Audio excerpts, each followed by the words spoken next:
with the upswing in the Delta variant that seems to be able to override to some degree the vaccinations here, there was a lot of rethinking going on within the health ministry and the interior ministry and all the various ministries. And at the moment, that decision is very much on hold. And we should know within the next few days whether or not that even can be pushed up as much as a month to August 1st, which obviously throws everyone involved into a tizzy because people were assuming that starting July 1st, they could get in.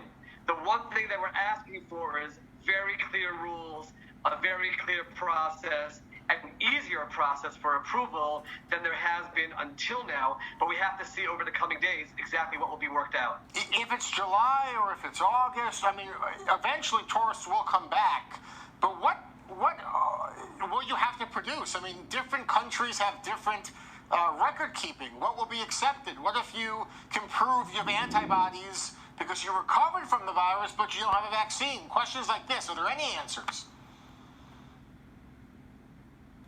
There are no answers at the moment. The working theory was that they were going to allow anyone in who could produce a vaccination certificate of some kind. And then the question would be, depending on which country and maybe even which vaccination, there might be serological testing here in Israel.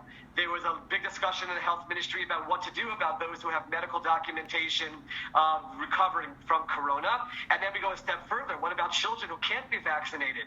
All of this right now is up in the air, and that's why we are working as hard as we can with the government authorities to, number one, come to a decision as quickly as possible. And number two, we especially at Yad L'Olim, who are living this and swimming in this all day long, are making recommendations regarding what the policies should be. And the most important thing is that it should be clear, very clear. Everyone can understand what they need to do, because otherwise we fear that there will be tremendous chaos, and also the system just won't work in the consulates, in the interior ministry branches, and that will be a greater disaster than even the issue of just the corona coming, because if people are suffering on both sides of the ocean, and we're asking for very clear answers. So I'm looking at you right now and telling you we don't have clear answers, but if you're asking me what am I feeling inside, I am seeing a very strong move towards pushing things off towards August 1st for opening things up to anyone who's vaccinated. Still a lot of question marks about what that will mean.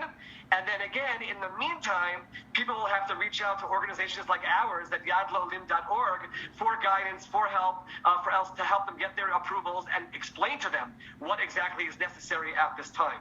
Dov Lipman.